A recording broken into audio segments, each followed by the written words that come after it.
Radio Rahim with Danny Jacobs. I like to call you Daniel Jacobs because you are quite a dapper gentleman ringside and an elegant speaker, but a hell of a fighter.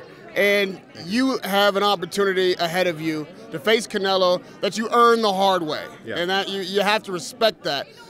Did you know that this would come now? I mean, I don't think that anybody really thought, to be honest with you, that you would get this fight on that date.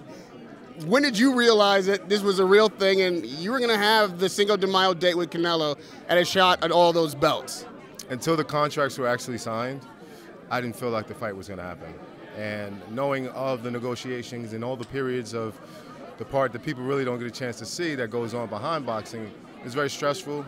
But for me, I really didn't think it was going to happen until I signed it. And the day that I signed it, it was a celebration for me. I mean, I called my family, we all celebrated, and now it's time to go to work, you know? Yeah, I imagine the celebration had to be exuberant, but the work had to start immediately.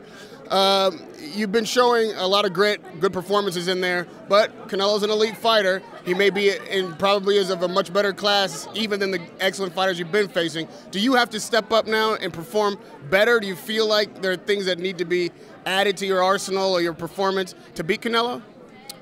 Well, I think true champions adjust, and we don't know the type of Canelo that's going to show up against myself that night.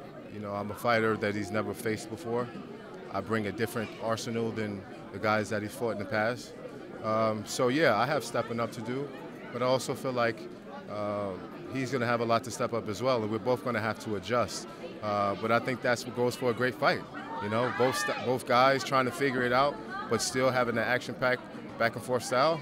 It goes for a great fight, and I think that's exactly what I'm going to bring. I'm not going to leave it in the hands of the judges like I did with Triple G. Not saying I'm going for the knockout, but if I do win, when I win, I want to make it a decisive win where no one can question that it was controversial.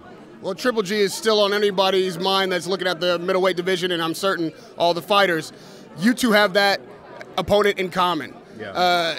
Your fight was very close, arguable by some. The second fight with Canelo was very close, arguable by some. Watching Canelo fight Triple G twice and having fought him yourself, does that help inform you on how to approach this fight for you with Canelo? No, because every fight is different. I mean, obviously, we have study guides that we follow when we're training for guys.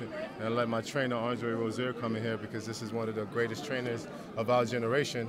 But you know, when the day comes, we're going to prep 100%. We're going to make sure that we're in the best shape possible when it comes to fighting Canelo. Canelo has never faced a guy with the attributes that I have, I'm sure. And I look forward to exploiting those things on fight night. I just have to be the best me.